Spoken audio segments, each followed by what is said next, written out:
Hoy vamos a hablar sobre los conceptos básicos y las definiciones que se discuten en el capítulo 1 de Audecirc en las secciones que vamos a trabajar durante esta semana. Lo primero es ¿qué es ciencia? La ciencia es un estudio ordenado de algo. En este caso, nuestra ciencia que estamos estudiando es la biología y entonces vamos a aprender que una ciencia está basada en observar y en razonar. Yo observo porque me da curiosidad, la curiosidad es la madre de la ciencia, entonces yo observo, le pongo atención a algo. Observar no es solo ver, sino que es ponerle atención a todo lo que está sucediendo y esto me lleva a razonar. Y con esta observación y el razonamiento de la mano yo puedo concluir, sacar hipótesis, deducir teorías, deducir leyes, obtener leyes de la naturaleza, ¿verdad? ¿Qué es la ciencia? Entonces, las definiciones de ciencia que encontramos nos dicen que es el conjunto de conocimientos obtenidos mediante la observación y el razonamiento, sistemáticamente estructurado, o sea, tienen un orden, ¿verdad? Nos dicen también que es el conjunto de conocimientos que se obtienen a través de un método específico, que es el método científico, por el que yo obtengo estos conocimientos, los puedo comprobar y puedo presentarlos. La ciencia estudia la vida y su origen. A través de la observación, la medición, la evaluación, vemos aquí todo esto, si ustedes leen la diapositiva, vamos a ver que son cosas ordenadas. La ciencia es el estudio ordenado de algo, obviamente relacionado con la vida, y la biología, pues es la ciencia que va a estudiar todas estas cosas relacionadas con la vida.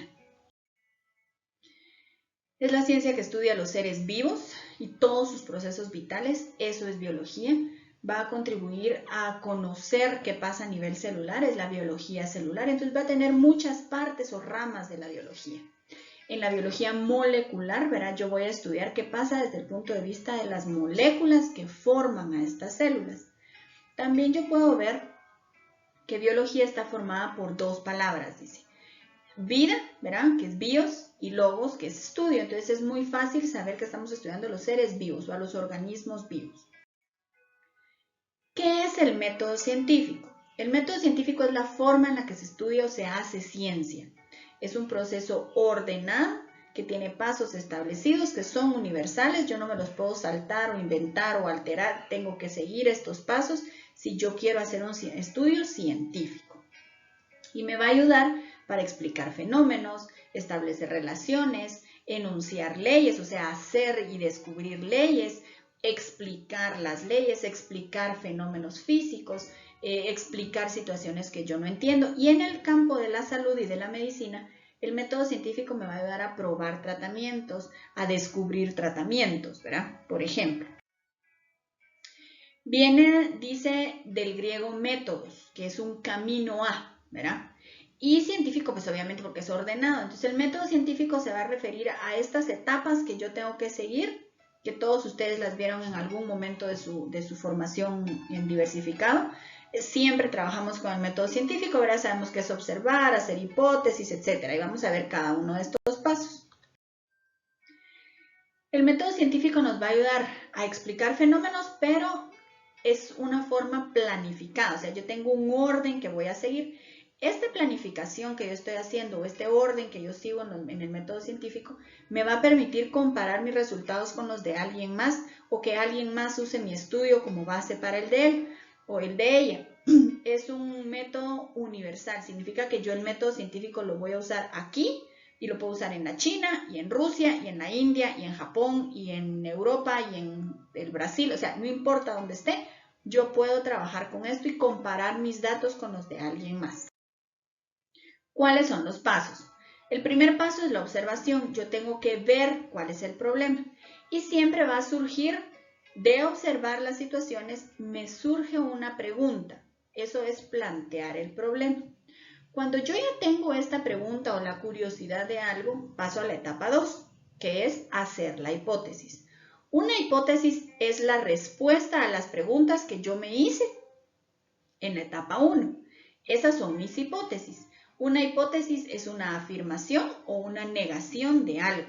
Siempre son frases, son oraciones completas, ¿verdad? No pueden ser preguntas. Una hipótesis jamás es una pregunta. Una hipótesis siempre es una respuesta una posible respuesta.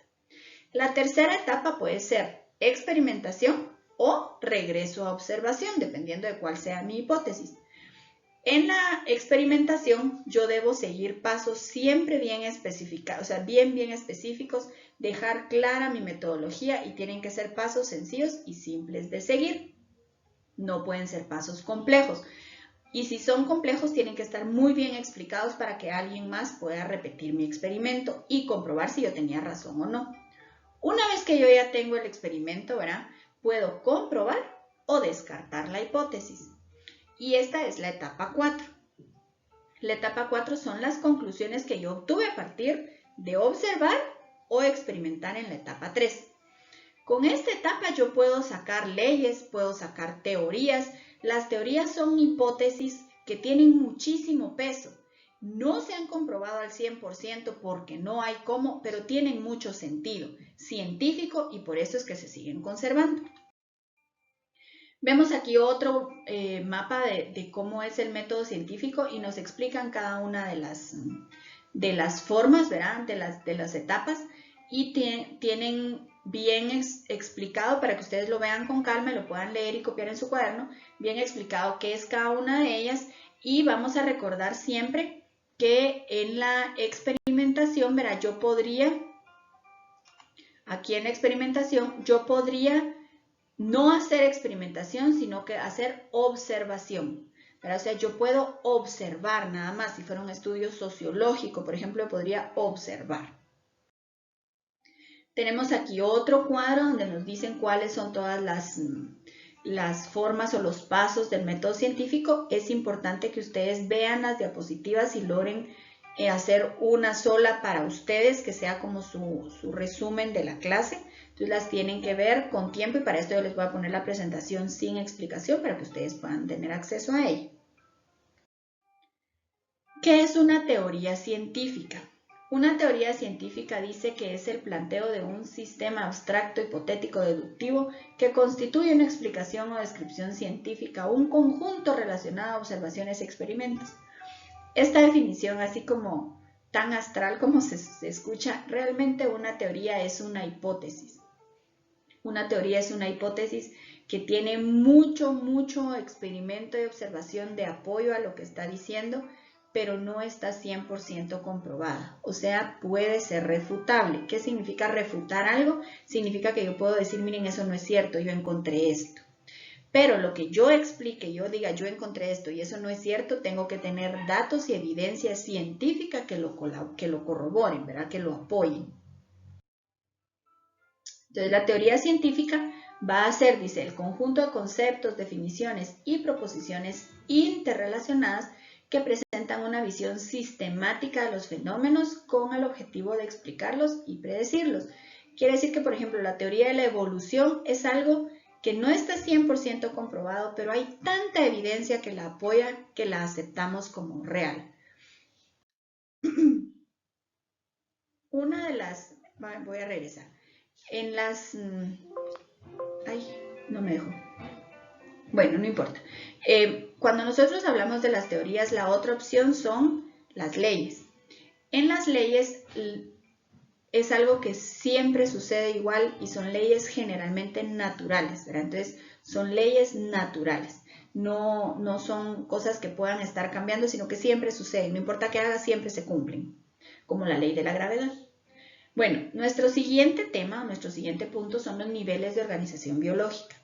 Los niveles de organización biológica es cómo está organizada la materia en términos biológicos o de vida. Entonces no solo tenemos hasta las moléculas, que sería como de átomos a moléculas, sino que tenemos toda la organización de un organelo celular a una célula, a un tejido, a un órgano, a un sistema de órganos, ya al organismo, a la población o a la especie, y así nos vamos hasta llegar a la biosfera, que es toda la capa de la Tierra donde existe vida.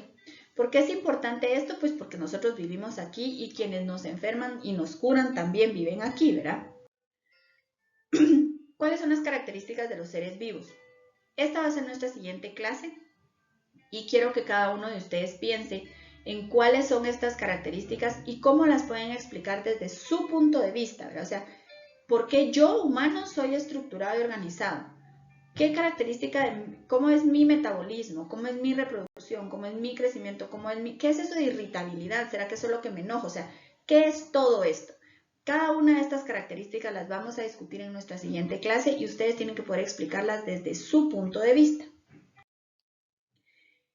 Estas dos ciencias, ¿verdad?, que son importantes, vamos a estudiarlas porque la taxonomía es la que va a nombrar a los seres vivos. Y nos va a importar porque tal vez nosotros solo somos una especie y solo somos humanos, pero todos los organismos que nos enferman pueden ser muy similares y es importante identificar qué especie es la que me está causando el problema. Entonces la taxonomía es muy importante. Y la sistemática es la hermana o la prima o la esposa, si quieren, no sé cómo lo quieran ver, pero es pariente de la taxonomía y siempre andan juntas. Es como la cuache de la taxonomía. Entonces siempre andan juntas, no son iguales, pero siempre trabajan juntas y funcionan juntas.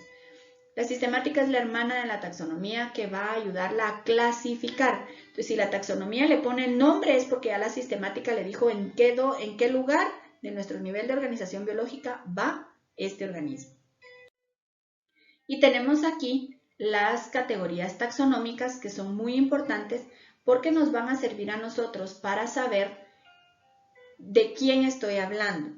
Normalmente ustedes en su carrera no van a tener que estudiar más allá de género, por ejemplo, de alguna especie. Pero es importante que sepamos que para arriba hay más clasificaciones porque nos van a servir para relacionar especies. Entonces, si por ejemplo yo tengo una especie de bacteria con la que ya no puedo trabajar porque es demasiado agresiva y no tengo cómo seguirle dando antibióticos porque a nada le hace, pero dentro de ese mismo género hay otra con la que funciona algo más, puedo probar.